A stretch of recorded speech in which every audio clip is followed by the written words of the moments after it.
Hola a todos, nuevamente con el profe Lucho, como siempre trayéndoles contenido de calidad semana a semana. Hoy vamos a ver un tema de esos tan interesantes como siempre del mundo contable y financiero. Reexpresión de estados financieros contenido en ANIT 8 plenas y sesión 10 pymes. Si esta información consideras que es para ti, quédate conmigo hasta el final de este video. Entonces, empecemos.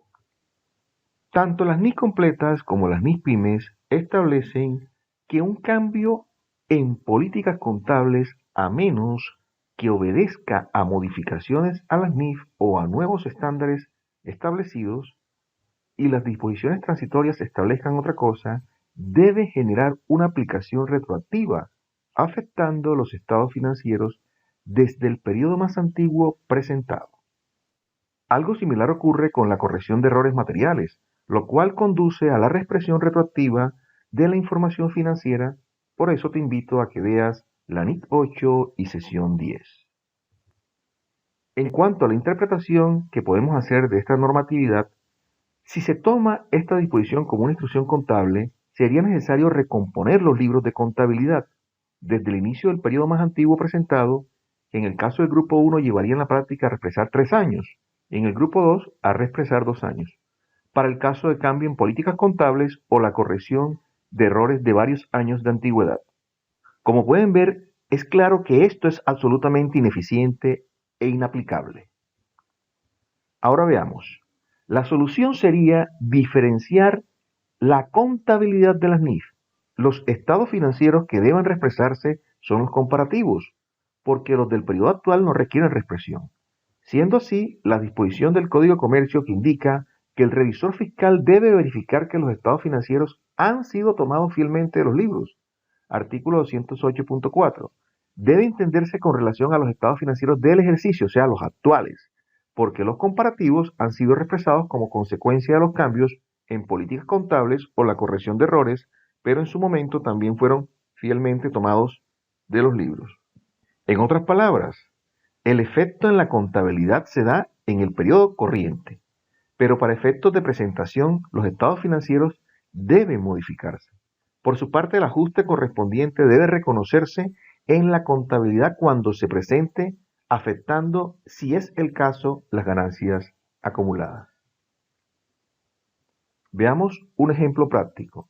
Supóngase que la empresa Ludensas recibió en diciembre del 2020 un fallo en contra por un litigio que venía desde 2019. Al cierre del año 2019, la compañía no había hecho ninguna provisión, a pesar de que el concepto de los abogados indicaba una alta probabilidad de pérdida del pleito.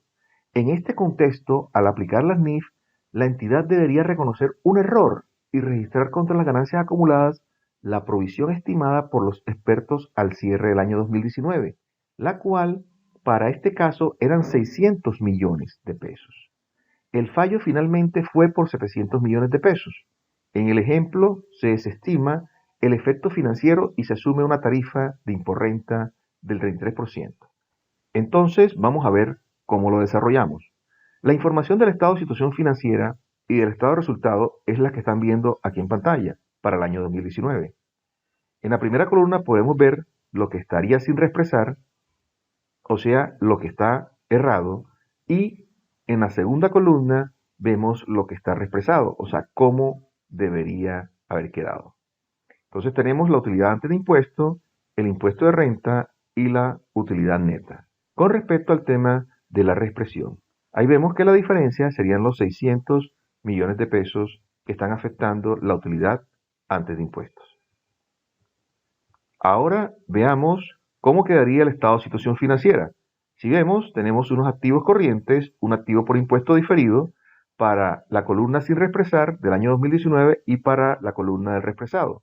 Y vemos que existe una diferencia que es exactamente el impuesto diferido. Vemos también los pasivos corrientes y la provisión por litigios, en donde la única afectación que diferencia una columna de la otra serían los 600 millones de la provisión por litigios. Ahora veamos la parte correspondiente al patrimonio. Si vemos, el capital emitido no tiene ninguna variación, la reserva legal tampoco, las ganancias acumuladas sí, porque ahí se observa el efecto que tiene la reexpresión, la utilidad del ejercicio permanece y el patrimonio total tiene una variación entre lo que estaba errado y cómo debe quedar reexpresado. Y vemos el total del pasivo y patrimonio que concuerda con el total de activos que anteriormente habíamos visto. Ahora, en el ejemplo se ha separado la utilidad del ejercicio de otras ganancias acumuladas. ¿Esto para qué? Para tener una mayor claridad en la explicación. Sin embargo, en el formato sugerido en ANIT 1, las ganancias acumuladas incluyen la ganancia del periodo.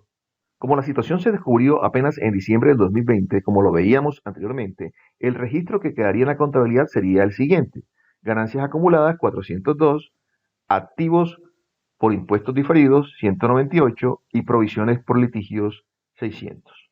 Ahí vemos cómo quedaría el asiento del ajuste realizado en diciembre del 2020.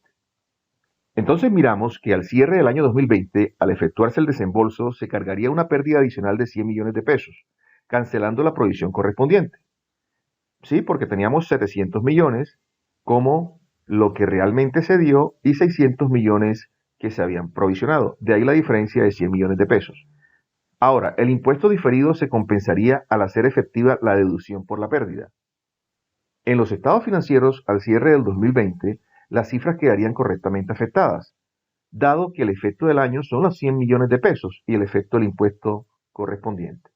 Como se observa, una cosa es la reexpresión de los estados financieros y otra la contabilidad, con su efecto consiguiente en los libros oficiales.